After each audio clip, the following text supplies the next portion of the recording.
신실한 자가 되라는 제목의 말씀으로 말씀을 전할 때 많은 은혜 받으시기 바랍니다. 그리고 목사님 나오시면 한 주간 또 못 뵀는데요, 할렐루야로 더 큰 목소리로 함께 환영하며 인사하도록 하겠습니다. 할렐루야. 네. 아멘. 하나님께 영광입니다. 여러분 한 주간 잘 보내셨습니까?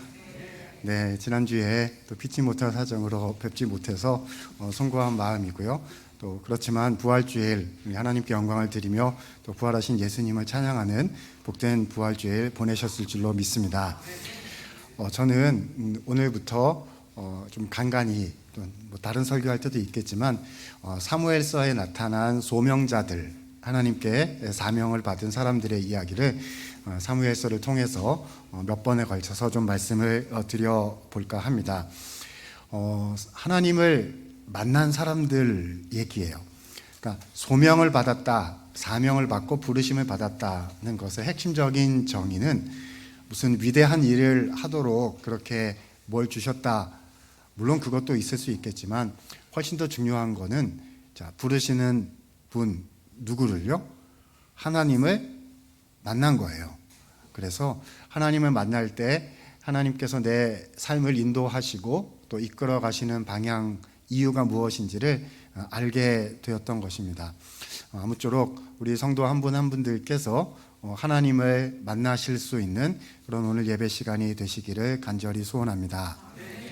자, 그래서요, 오늘 우리는 그 첫 번째로 한나라는 한 여인에 대해서 우리 사무엘서 1장 또 2장을 통해서 생각해 보고 싶습니다. 아니, 한나가 무슨 사명을 받았단 말입니까? 무슨 나중에 나올 다윗이나, 그렇죠? 아니면 지난번에 한번 말씀을 드렸던 아브라함이나 이런 사람들, 사도 바울이나 그러면 위대한 사명, 소명을 받은 사람들입니다. 그렇게 생각할 수 있겠지만 오늘 본문에 나타난 주인공은 누구예요? 한나예요. 한나.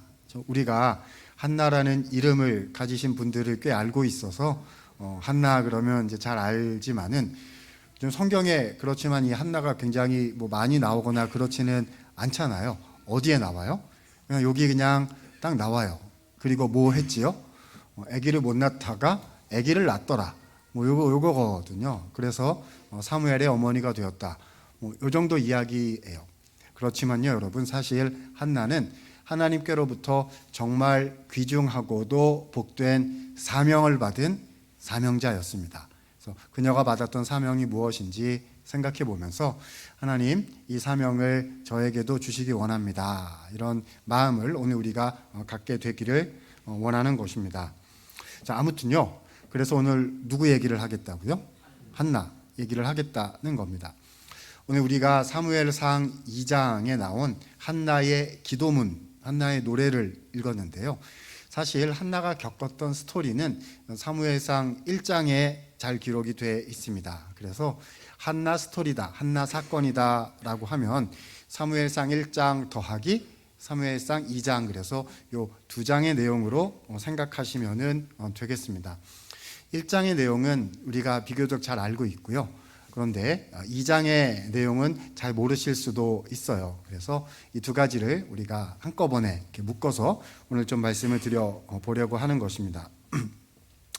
자, 1장을 읽어보면 한나가 당했던 어려움, 고난의 이야기가 잘 묘사가 되어 있습니다. 한나의 가정은요, 우리 현대적인 기준, 그리고 사실 성경 전체의 기준에서 보아서도 그렇게 건강한 가정은 아니었던 것 같아요. 왜 그럴까요? 남편은 한 명인데 아내가 몇 명이에요? 부인이 2명이에요. 그래서 왜 그랬는지 다 기록 안 돼 있으니까 알 수는 없지만 복잡한 사정이 그 집에 있지 않았던가 하는 생각을 하게 됩니다. 여러분은 어떠실지 모르겠어요. 그동안 걸어온 우리 가정의 역사, 우리 다 펼쳐놓고 다 말 못하는 그런 속사정 같은 것들이 혹시 있으실지 모르겠습니다만은 한나도 그러했다는 겁니다. 자, 그래서 그 부인이 2명인데 한 명의 이름은 뭐예요? 오늘 주인공인 한나하고 또 한 명의 주인공은 아니죠. 또 한 명의 아내 이름은 뭡니까? 브닌나였어요. 그런데 참 이해할 수 없게도 브닌나에게는 자녀들이 있었고 한나는 자녀가 없었다는 것입니다. 그래서 바로 그런 이유 때문에 한나가 늘 어려움과 고난을 당했던 것 같아요.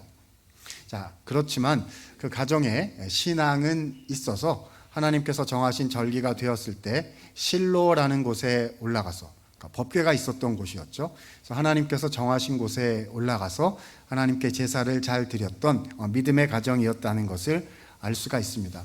아무튼요. 그런데 그럼에도 불구하고 이 가정이 복잡해 가지고 특히 이 분인나가 이 한나를 괴롭게 하고 핍박을 했던 여러 가지 정황들을 우리가 보게 됩니다. 자, 1장 6절 말씀에 보니까요. 이렇게 기록하고 있습니다. 여호와께서 그에게 임신하지 못하게 하심으로 그의 적소인 분인나가 그를 심히 격분케 하여 괴롭게 하더라. 자, 분인나가 한나를 괴롭게 하는 일들이 여러 번 있었다는 것을 알 수가 있지요. 자, 7절 말씀 우리 같이 한번 읽어보면 좋겠습니다. 읽습니다. 시작. 매년 한나가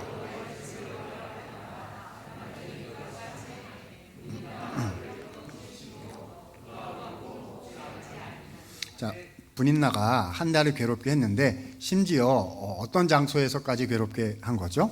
하나님께 제사를 드리는 그런 상황에서도 그렇게 했다는 겁니다. 여러분, 이 이해를 좀 하실 필요가 있는데요. 하나님께 드리는 제사 중에 화목제라는 제사가 있고요. 화목제라는 제사의 가장 중요한 특징 중에 하나는 뭐냐 하면 다른 제사들은 이렇게 제사를 제물을 드리면 하나님께 태워서 드리고 일부는 제사장에게 주고 그래서 나는 제사를 드린 당사자는 못 먹어요. 그런데 제사를 드린 당사자 가족이 먹을 수 있는 제사가 딱 하나 있었는데 화목제라는 제사였습니다. 고대 사회에서 고기를 자주 먹을 수가 없었으리라 이제 추측이 되고요.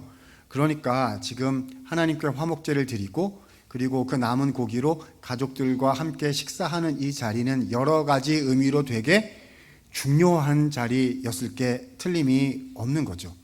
그러니까 하나님 앞에서 예배를 제사를 드렸죠. 그리고 귀한 음식을 가족들끼리 나눠 먹는 얼마나 행복하고 좋은 시간입니까? 근데 바로 그때 분인나가 어떻게 했다는 거예요? 그렇죠? 한나를 보고 저것은 아이를 낳지 못하는 기타 등등 하면서 이제 핍박을 막 했다는 겁니다. 못됐어요. 분인나요. 그렇죠? 평소 때 한 것도 아니고요. 아주 공식적인 자리에 그것도 주님 앞에서 그리고 가족들이 제일 행복해할 만한 자리에 이렇게 사람을 긁는 거죠. 왜냐하면 반응 못할 거를 아니까요. 그렇죠? 반응하면 또 뭐라고 얘기하면 되겠어요? 감히 주님 앞에서 뭐 이렇게 하면 되는 거잖아요. 그렇죠? 이렇게 해가지고 사람을 그냥 올가면은 정말 나쁘다 하는 생각이 드는 그런 분인나의 모습입니다. 얼마나 이 한나의 마음이 괴로웠을까 능히 우리가 상상하고도 남을 것 같아요. 여러분이 만약에 분인나한테 이렇게 당하는 한나 입장이시라면 어떻게 하실 것 같으세요?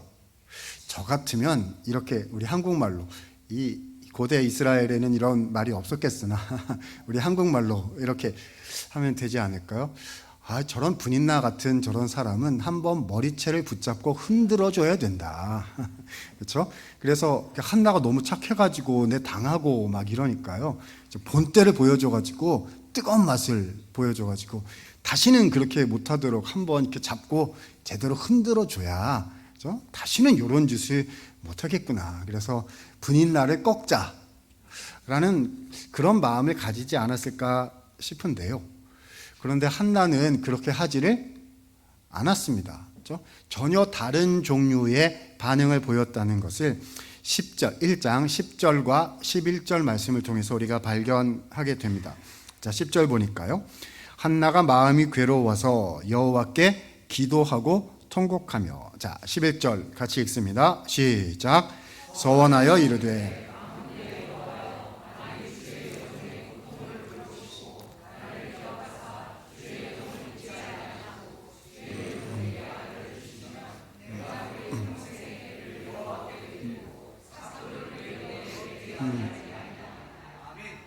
자, 한나는 무엇을 하기로 결정을 한 거지요?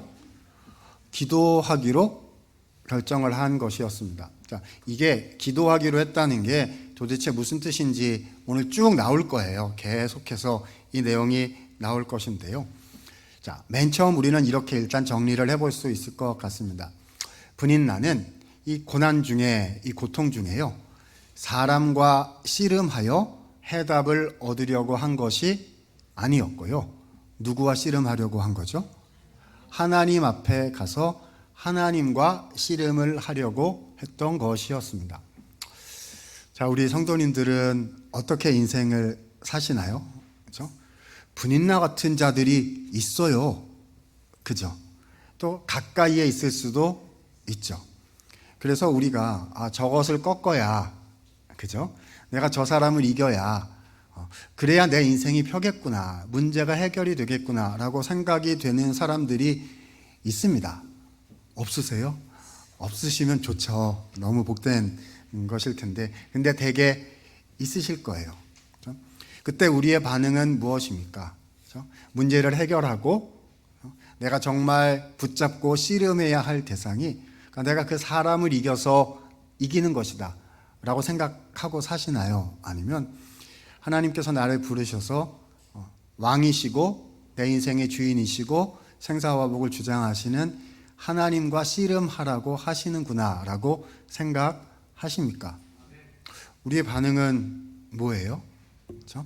와, 내가 분인나를 쳐서 꺾어서 이기리라. 아닙니다. 주님이 나를 부르셔서 하나님 앞에 와서 주님과 씨름하라 하시는구나. 하나님하고 씨름하면 사람을 이기거든요.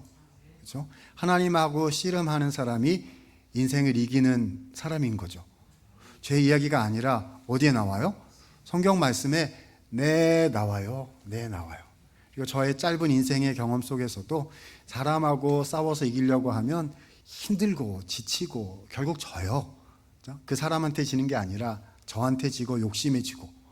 그러나 하나님 앞에 가서 주님 붙잡고 씨름하려고 할 때에 하나님이 바꾸시고 또 길을 여시고, 때로는 나를 바꾸시고 때로는 상황을 바꿔주시고 때로는 알지 못하는 더 좋은 것으로 예비하시고, 그런 우리 하나님이 아니시겠습니까? 자, 그래서요, 한나는 어떤 결정을 했다는 거죠? 하나님께 가겠다라는 결정을 했다는 겁니다. 그런데요, 한나가 주님 앞에 가서 이렇게 기도를 했더니 거기에 있었던 제사장 이름이 뭡니까? 엘리 제사장이라는 제사장이 여호와의 법궤를 지키고 있었는데, 한나가 기도하는 걸 보더니 술 취한 줄로 착각을 했습니다. 자, 이유가 있었어요. 1장 13절 보니까 한나가 속으로 말하매 입술만 움직이고 음성은 들리지 아니하므로 엘리는 그가 취한 줄로 생각한지라. 자, 취한 거였어요? 아니었어요? 아니었죠. 그런데 한나가 기도했을 때 왜 취한 줄로 그렇게 착각할 만한 정황이었냐 하면, 자, 한나가 어떻게 말했다고요? 속으로 말했더라 라고 되어 있습니다. 자, 이것을 성경 원문을 보면 이렇게 해석할 수 있습니다. 한나가 마음에다 대고 말했다는 거예요. 자, 어디에다가 대고 말했다고요? 마음에다가 대고 말했다는 것입니다. 자, 여기서요, 마음이라는 단어가 나왔다는 사실을 여러분 꼭 기억해 주셨으면 좋겠어요. 오늘 중요한 단어이고요. 앞으로 사무엘서 전체를 통해서 또 중요한 단어로 나오는 단어가 바로 이 마음이라는 단어가 되겠습니다. 자, 이 마음에다가 대고 말했다는 말이 무슨 말이냐? 1장 15절에 한나가 스스로 기도한 자기 속 상태를 이렇게 표현을 했습니다. 자, 15절 읽을까요? 시작. 한나가 대답하여 이르되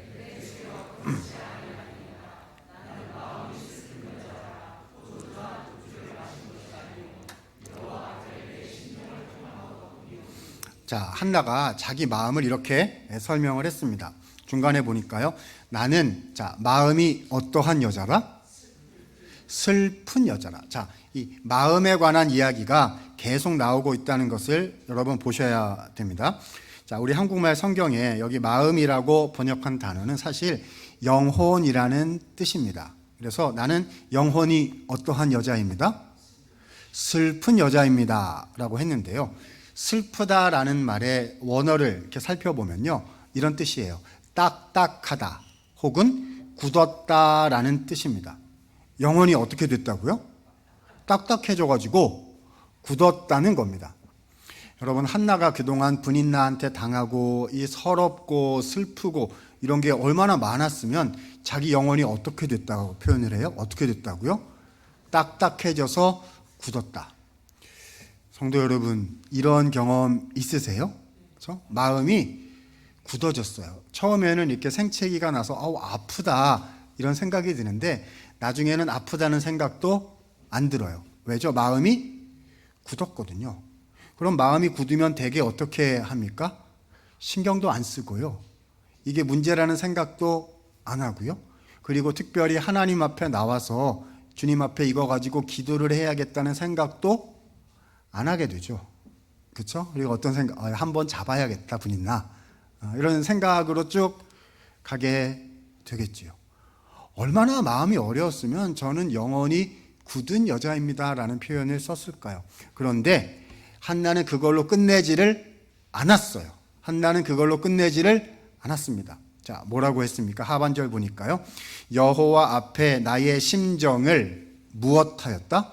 통한 것뿐이오니. 심정을 통한 것뿐이오니. 한나의 얘기예요. 와, 이 말이 무슨 말일까요? 심정이 통했다 하니까 와, 주님과 소통을 잘했구나. 이 정도로 생각하실 수 있는데, 자, 성경 원어를 직역을 해서 여러분께 설명을 해드리면 이렇게 표현할 수 있습니다. 잘 들어보셔요. 요거예요, 오늘. 저는 저의 마음을 하나님께 쏟았습니다. 라는 표현이에요. 자, 마음을 어떻게 했다고요? 쏟았다. 누구께요? 하나님께 마음을 쏟아냈다는 겁니다. 어떤 마음을요? 아마 은혜로 충만해가지고 할렐루야 주님 감사합니다. 저는 항상 어려운 일이 생겨도 항상 주님을 의지하며 항상 감사하며 항상 기쁩니다. 뭐 이런 마음이 아니고요. 어떤 마음이라고요? 마음이 굳어졌어요. 마음이 딱딱해졌다고요. 그렇죠? 우리는 굳어진 마음을 이렇게 내보이고 싶어 하지 않습니다. 왜냐하면 내 마음이 굳었다는 걸 이렇게 드러내면 속상하거든요. 인생이 비참하게 생각이 든단 말입니다. 그러니까 그냥 이 굳은 마음은 꼭꼭 감춰두고 없는 것처럼 하고 잊어버리려 하고 좋은 것만 이렇게 다른 사람한테 보이고 좋은 것만 이렇게 하나님께 말씀드리려 하고 그런단 말입니다. 그런데요, 한나는 달랐어요. 어떻게 했다고요? 자기의 이 굳어진 마음을 어떻게 했다고요? 꺼냈어요. 그러더니 하나님 앞에 어떻게 했다고요? 그대로 쏟아냈다는 것입니다. 이것이 한나가 가지고 있었던, 아까 말씀드렸던 사람하고 씨름하려는 게 아니라 누구랑 씨름한다고요? 하나님과 씨름하려고 하는 한나의 신앙의 모습이었다는 거예요. 그렇죠? 와가지고 그냥 사실은 속마음은 전혀 사실은 되게 힘들고 속이 딱딱함에도 불구하고 와서 괜찮은 것처럼 멀쩡한 것처럼 와서 예배 시간에 앉아 있고 막 이랬던 게 아니라는 겁니다. 그렇죠? 주님, 저의 마음은 딱딱한 영혼입니다. 주님, 왜 이런 상황 속에 저를 두셨단 말입니까? 그러나 주님께서 나의 문제를 고치고 해결하시면 주님은 그렇게 하실 수 있는 분인 줄로 아오니 주님 역사하시고 인도하여 주옵소서. 자기의 마음을 주님께 드렸다는 거지요. 그러자 엘리 제사장을 통해서 응답이 내려옵니다. 17절 보니까요. 이스라엘의 하나님이 내가 기도하여 구한 것을 허락하시기를 원하노라. 하나님의 응답이 내려왔고요. 18절 보니까 한나가 이렇게 대답을 했습니다. 당신의 여종이 당신께 은혜 있기를 원하나이다 하고 가서 먹고 얼굴에 다시는 근심빛이 없었더라. 그렇죠? 마음을 쏟고 하나님의 응답을 받고 그리고 그 응답을 믿고 의지하고 그대로 가서 살아냈다는 것입니다. 사랑하는 성도 여러분, 한나는요, 그렇죠? 성경에 한 번밖에 안 나오는 작은 인물일지 모르지만 우리에게 신앙으로 산다는 것이 무엇인지 매우 크게 보여주는 우리 믿음의 선배라고 생각이 됩니다. 마음이 힘든 고난이 찾아왔을 때 내가 그때 무엇을 해야 하는지를 알았던 사람이 바로 한나였다는 거지요. 사랑하는 여러분, 우리도 생각해 봤으면 좋겠어요. 나는 분인 나처럼 살고 있습니까? 아니면 나는 한나처럼 살고 있습니까? 분인나는 그렇죠? 영혼이 딱딱 튀지고 어려워지고 그런 거 잘 안 해요. 왜죠? 그냥 가서 사람한테 그냥 하면 되거든요. 그냥 가가지고 내가 할 수 있는 거를 그냥 막 하는 거예요. 그러나 한나는 어떻게 했습니까? 하나님께로 가서 하나님께로 그 앞에서 자신의 마음을 쏟아내는 일을 먼저 했다는 거지요. 요즘 어떠하십니까? 사람 붙잡고 씨름하고 계십니까? 그런 일 많죠. 그렇죠? 저도 맨날 사람 붙잡고 씨름하는 것 같아요. 왜냐하면 다 사람이거든요. 주변이 다 사람이에요. 여러분 안 그러세요? 그렇죠? 가족들이 다 사람들이고요. 직장에 가면 다 사람들이고 학교에 가면 다 사람들이고 여기 가면 다 사람들이에요. 그래서 왜 이렇게 다르고 왜 이렇게 생각이 다르고 그렇죠? 그런지 몰라요. 그렇죠? 또 안 믿는 분들 중에는 그렇죠? 하나님의 나라의 방식을 몰라서 전혀 다른 걸 우리한테 요구하는 사람도 많고 다 사람이거든요. 그러나 주님은 우리에게 말씀하십니다. 이때는 어느 때냐 하면 하나님 앞에 와서 한나처럼 마음을 쏟을 때다. 주님 앞에 마음을 쏟을 때다. 그것이 문제를 해결하고 하나님의 역사가 일어나게 하는 그리스도인의 승리의 비결이다라고 주님께서 말씀해 주고 계신 겁니다. 한나처럼 사실 수 있는 우리 성도님들 되시기를 우리 예수님 이름으로 부탁드립니다. 자, 조금 더 들어가 보도록 하겠습니다. 그러면요, 하나님은 한나한테 왜 이런 어려움을 주신 걸까요? 아니, 처음부터 딱딱한 영혼 안 되도록 처음부터 나긋나긋하게 행복하게만 살아가도록 해주시면 좋잖아요. 근데 하나님 그렇게 안 하시고 왜 분인나라는 그 감당할 수 없는 적수를 옆에다가 주셔가지고요. 그것도 한나는 또 왜 아이를 일찍 낳도록 그렇게 해주지 않으셔가지고 이렇게 복잡한 일을 만드셨냐는 것입니다. 우리 인생도 그렇잖아요. 그렇죠? 하나님 저를 왜 이런 어려움 가운데 광야 속에 지나게 하십니까? 그것이 우리의 질문이고 또 우리의 기도의 제목이 아니겠습니까? 한나의 경우에는 하나님께서 어떤 뜻을 가지고 이렇게 하셨는지 오늘 우리가 좀 찾아보았으면 좋겠는데요. 어디에 나오냐 하면 오늘 우리가 읽은 본문 사무엘상 2장에 나오는 한나의 기도문, 한나의 노래에 그 모든 내용들이 아주 잘 설명이 되어 있습니다. 자, 첫 번째는요. 이 사무엘상 2장 1절 말씀에 나옵니다. 자, 제가 한번 읽어볼게요. 여호와와 같이 거룩하신 이가 없으시니 이는 주밖에 다른 이가 없고 우리 하나님 같은 반석도 없으심이니이다. 자, 누구뿐이시다라는 거죠? 누구뿐이시다? 하나님뿐이다. 그렇죠? 하나님 중심성, 하나님만이 우리 인생의 주인이시다라는 말로 한나는 기도를 시작하고 있습니다. 자, 그런데 하나님만 주인이시다라는 이 얘기가 조금 더 쉽게 그 다음에 풀어져 나오는데요. 그것이 바로 교만과 겸손, 교만과 겸손이라는 주제로 3절 말씀 이후에 나타나고 있습니다. 자, 2장 3절 같이 읽어보도록 합니다. 시작. 심히 교만한 말을 다시 하지 말 것이며.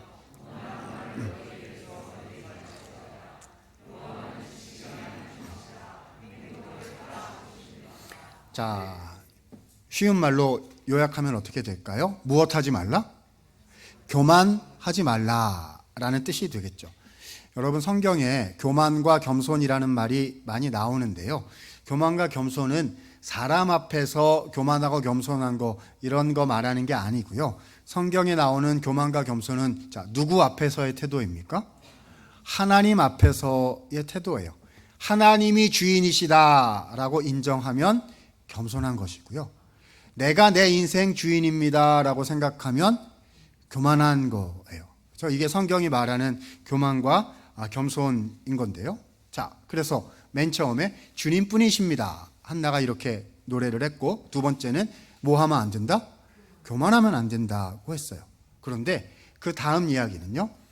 교만하냐 겸손하냐에 따라서 하나님이 인생을 역전시키신다. 인생 역전의 이야기가 그 다음에 쭉 나옵니다. 자, 2장 5절 볼까요? 풍족하던 자들은 양식을 위하여 품을 팔고 줄이던 자들은 다시 줄이지 아니하도다. 전에 임신하지 못하였던 자는 7을 낳았고 많은 자녀를 둔 자는 쇠약하도다. 여러분, 여기서 임신하지 못했던 자가 7을 낳았다. 누구 얘기죠? 한나 자기 얘기 아닙니까? 그렇죠? 많은 자녀를 둔 자는 쇠약하도다. 이거 누구 얘기죠?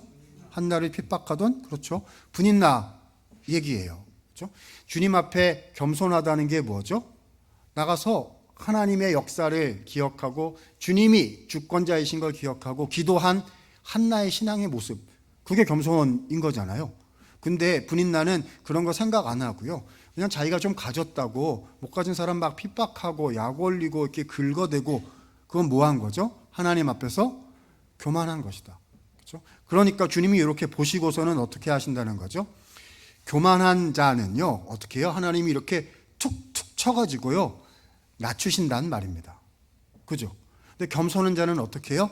하나님께서 이렇게 올리셔서 하나님께서 존귀하게 사용하신다 라는 것을 한나 자신의 삶의 경험을 통해서 이렇게 표현하고 있는 거예요. 자, 3가지였습니다. 주님뿐입니다. 교만하지 말라. 그 다음 3번째는 뭐죠? 교만하면 낮추시고 겸손하면 높이신다. 지금 여기까지 온 거예요. 그래서 그것을 6절 7절에 다 합해서 6절 7절에 이렇게 말씀하고 계십니다. 여호와는 죽이기도 하시고 살리기도 하시며 스올에 내리기도 하시고 거기서 올리기도 하시는도다. 여호와는 가난하게도 하시고 부하게도 하시며 낮추기도 하시고 높이기도 하시는도다. 여러분, 어떤 사람을 낮추신다는 거예요? 뭐 잘못한 죄인을 낮추신다 이런 말이 아니고요. 어떤 사람요? 교만하면, 이때 교만이 뭐라고요? 하나님이 주인이 아니고 내가 내 인생의 주인이다라고 생각하면 하나님이 주인이신 걸 알려주시기 위해서 이렇게 낮추시는 거죠. 아무리 지금 높은 데 있고 아무리 잘 나가고 이래도요, 교만하면 하나님이 어떻게 해요? 낮추신다고요. 그러나 지금 아무리 어렵고, 이거 누구 얘기죠? 한나요. 그렇죠? 아무리 어렵고 아무리 눈물이 나고 아무리 영혼이 딱딱하고 막 이래도요, 주님이 주인이시고 주님이 주권자이시고 주님이 회복자이십니다 라고 하나님 앞에 겸손하면 어떻게 해요? 반드시 올리셔서, 그렇죠? 사무엘의 어미가 되게 하시고, 그렇죠? 하나님 나라의 사명자가 되게 하신다는 얘기를 지금 한나가 하고 있는 것입니다. 그런데요, 여러분, 자, 우리는 지금 뭘 생각하고 있죠? 이거를 왜 하필이면 한나한테 이걸 경험하게 하셨느냐, 이 얘기를 하고 있는 중이잖아요. 자, 그 이유가 10절 말씀에 나옵니다. 이게 한나 개인의 인생 얘기로 끝나는 게 아니라 이스라엘의 역사 이야기로 연결이 됩니다. 자, 2장 10절 같이 한번 읽습니다. 시작. 여호와를 대적하는 자는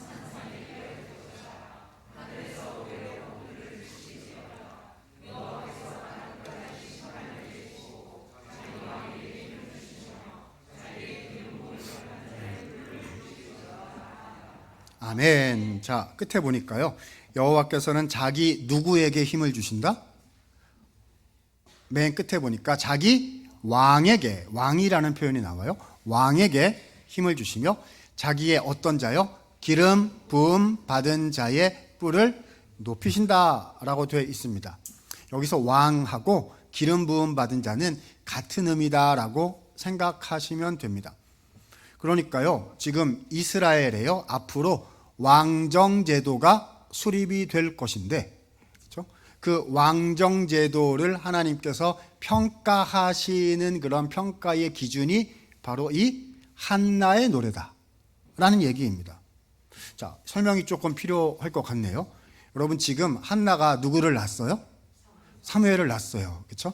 나중에 사무엘이 선지자가 돼 가지고요, 사무엘이 이스라엘의 첫 번째 왕을 세우게 되는데 그 사람이 사울이고요. 그리고 두 번째 왕이 된 사람이 다윗이에요. 그러니까 이스라엘은 지금 왕정제도, 왕제도가 있어요, 없어요? 아직 없습니다. 현재는 사사제도라고 그래가지고 사무엘 선지자가 마지막 사사이고 그 다음에 사울 왕이 첫 번째 왕이 되는 거거든요. 그러니까 지금 왕제도는 아직 나왔어요, 안 나왔어요? 아직 안 나왔다고요. 근데 지금 한나가 뭐에 대한 이야기를 하고 있는 겁니까? 하나님께서 왕을 평가하시는 잣대가 바로 이거다 라는 얘기를 2장 10절에서 하고 있는 거거든요. 그래서 성경을 연구한 성경학자들은 뭐라고 얘기하느냐, 이렇게 얘기합니다. 이 한나의 노래는요, 사무엘서를 비롯해서 앞으로 등장하게 될 이스라엘 왕정 제도에 대한 하나님의 해석의 기준입니다. 렌즈입니다. 여러분, 왕이 통치권을 가지고 있는 것처럼 보이잖아요. 그렇죠? 지금 우리나라도 대통령제인데 대통령이 얼마나 센 권세를 가졌습니까? 근데 옛날에 왕정 제도는요, 현재 대통령제에 비할 게 못 되죠. 모든 거를 다 가진 사람이 왕 아닙니까? 근데 진짜 왕은 누구죠? 진짜 왕은 누구시죠? 하나님이 왕이신 거거든요. 이 왕이 말입니다. 내가 왕이고 내가 권세를 가진 자요. 그러면 하나님이 어떻게 하신다고요? 야, 너가 왕이 아니다. 라고 해서 툭툭툭툭 쳐가지고 낮추실 거라고요. 그죠? 그러나 이 왕이요, 주님만이 왕이십니다. 이렇게 하면 어떻게 되는 거죠? 하나님께서 그 왕을 이렇게 높이 들어서 존귀하게 쓰신단 말입니다. 아니, 처음에 왕도 아니었어요. 그렇죠? 어디 있는지도 알 수 없는 그런 비루하고 아무것도 가진 것 없고 그런 사람이다 할지라도 여호와 하나님이 주권자이십니다라고 그 하나님 앞에 겸손하면 그런 사람들을 어떻게 해요? 나오잖아요. 하나님은 하나님의 왕을 자신이 기름 부으신 자의 뿔을 높이 드시리로다. 그렇죠? 하나님께서 앞으로 어떻게 이 세상 가운데 역사하실지를 누구의 노래를 통해서요? 이 한나의 노래를 통해서, 다시 말해 한나의 경험을 통해서, 한나의 삶을 통해서 보여주셨다는 것입니다. 이런 모든 내용을요, 오늘 성경 말씀은 한 구절에 압축해서 정리해주고 계십니다. 자, 마지막 읽을 구절인데요, 2장 9절 말씀 같이 한번 읽어보시면 좋겠고요. 자, 이 말씀을 오늘 마음에 담고 돌아가셨으면 좋겠습니다. 2장 9절 읽습니다. 시작. 그가 그의 거룩한 자들의 발을 씻기실 것이요.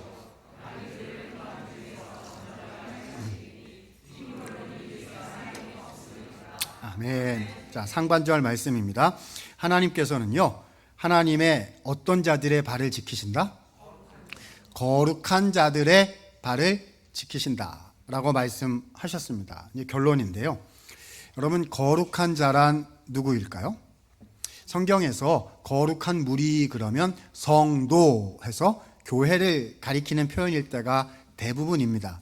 그런데요, 시편이나 혹은 이런 노랫말, 가사, 시죠, 시, 한나의 노래, 이런 종류의 본문들에 거룩한 자라고 나올 때는요, 다른 좀 의미가 다른 경우인 그런 경우들이 왕왕 있어요. 자, 오늘 본문도 바로 그러한 표현인데요.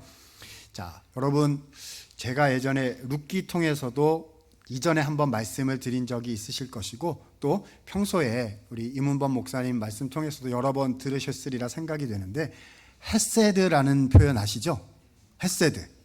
헤세드라는 말 들어보셨죠?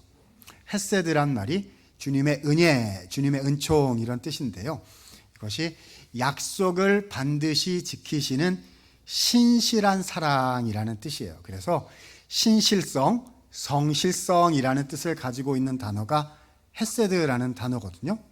오늘 본문에서 거룩한 자들이라고 번역한 단어가 바로 이 헤세드에서 나온 단어입니다.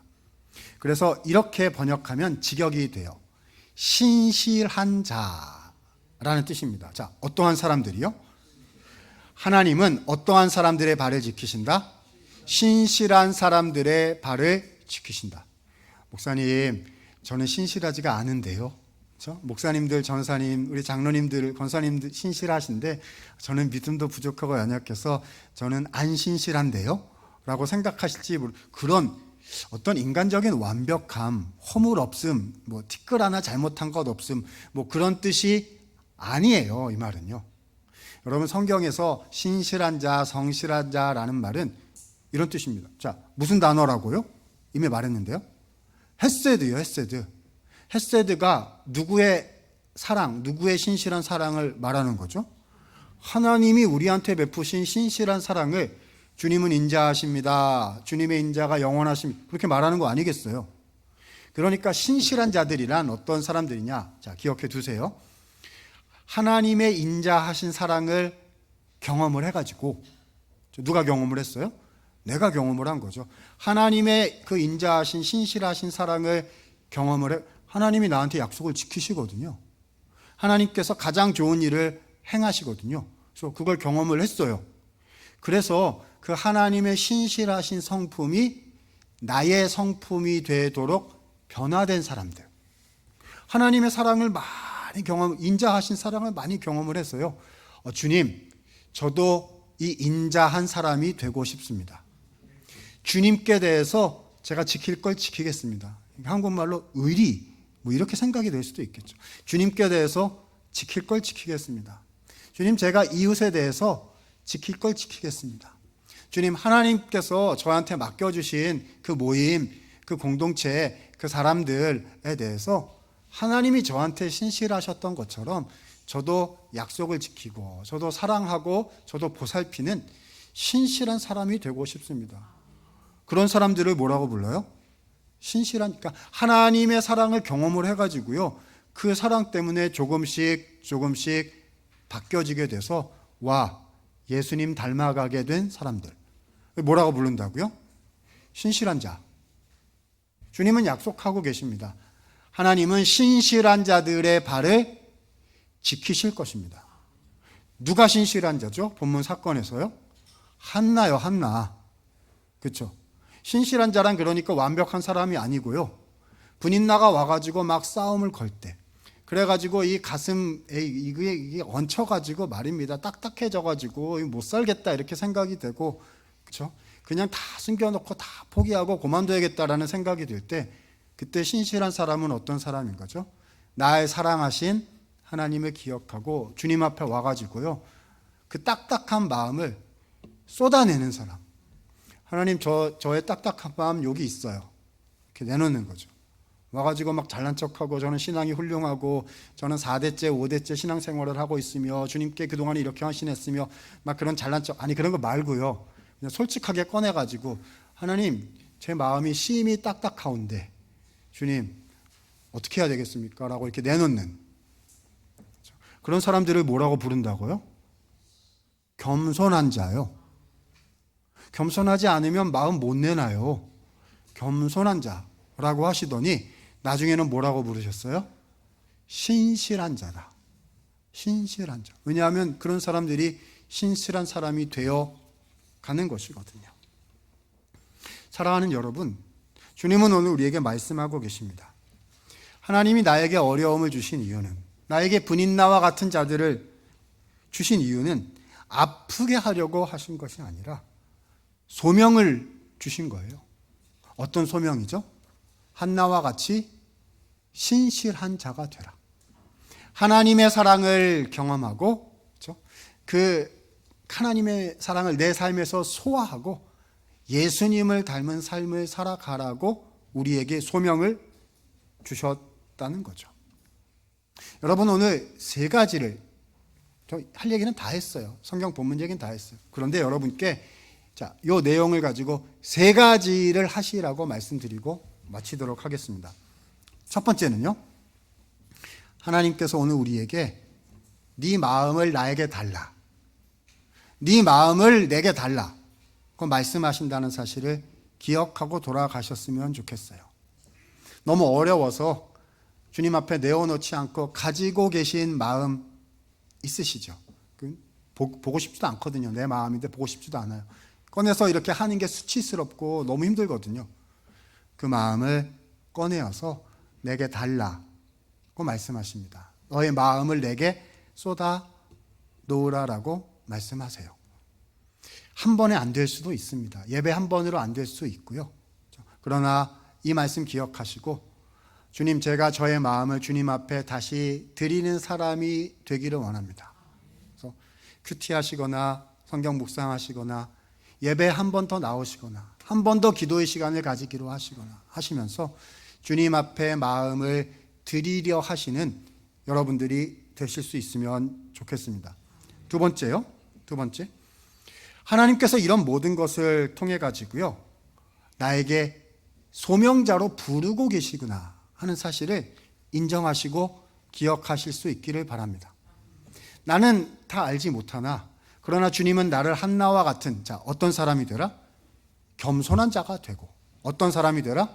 신실한 자가 되라고 하나님께서 나를 이렇게 부르고 계시며 나를 이렇게 빚어가고 계시구나 하는 사실을 기억하실 수가 있기를 바랍니다. 세 번째, 마지막으로요.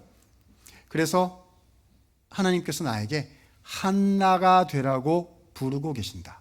자, 누가 되라고요? 한나가 되라고 부르고 계신다는 사실을 기억하실 수 있었으면 좋겠어요. 우리는요, 한나 별로 되고 싶어 하지 않습니다. 왜 한나가 돼요? 사무엘이 돼야지. 그렇죠? 와가지고 부인한테 당하다가 울고 기도하고 너 술 취했냐 뭐 이런 얘기나 듣고, 그렇죠? 그러다가 이제 아기 낳고 그다음 사라진. 아니 무슨 한나가 되라고 하세요? 저는 사무엘. 그렇죠? 사무엘이 될래요. 아니면 뭐 되고 싶죠? 다윗. 물맷돌 이렇게 해가지고 골리앗도 쓰러뜨리고 이런 멋진 다윗. 그래서 왕도 되고 뭐 이런 다윗. 여러분, 아닙니다. 사무엘이 나오기 위해서, 다윗이 나오기 위해서 누가 먼저 있어야 했어요? 한나가 있어야 했습니다. 한나는 보여주었습니다. 어떻게 사무엘이 나올 수 있는지를, 어떻게 다윗이 나올 수 있는지를 보여주었단 말입니다. 우리가 봤잖아요. 2장 10절 말씀에, 2장 9절 10절 말씀에 신실한 자들의 발을 지키시는 하나님께서 그가 부르신 자들, 신실하고 겸손한 자들의 뿔을 높이 들어 사용하실 것이다. 사무엘이, 다윗이 나오는 그 길목에 그 첫 자리에 누가 있었어요? 한나가 있었단 말입니다. 주님이 우리를 작은 한 사람의 한나로 부르고 계신 거지요. 우리 가정을 위한 한나이고, 우리의 교회를 위한 한나이고, 하나님께서 나를 보내신 그곳에서 내가 비록 사무엘처럼 다윗처럼 모든 것을 다 바꾸는 그런 하나님의 사람으로는 그게 내 자리는 아니라 할지라도 한나의 역할을 감당하면 나로 인하여 누가 나온다고요? 사무엘이 나오고, 나로 인하여 누가 나온다고요? 다윗이 나오는 하나님의 일들이 일어난다는 것이지요. 주님은 그래서 우리를 부르고 계십니다. 겸손한 자, 신실한 자, 그 딱딱한 영혼과 마음을 하나님 앞에 쏟아낼 수 있는 한나가 되어다오. 너를 통해서 내가 나의 일을 이룰 것이다라고 말씀하고 계십니다. 뭐에 대해서 말씀드린 거예요? 사무엘서에 나타난 사명자, 소명자란 어떤 인생을 산 사람들인가를 살펴보면서 우리도 주님 앞에 그렇게 의미 있고 존귀한 삶을 살기를 소망하게 되는 것입니다. 오늘 이 말씀 기억하시고요. 주님 저를 부르시니 주님 앞에 겸손하게 신실하게 마음을 쏟는 사람 되겠습니다. 결단하시면 주님께서 한나를 통해서 일하셨던 것처럼 우리 성도 한 분 한 분을 통해서 일하실 것입니다. 이 은혜가 함께 하시기를 우리 예수님 이름으로 축원을 드립니다. 기도하겠습니다. 은혜가 많으신 주님 감사합니다. 하나님, 저희는 고난과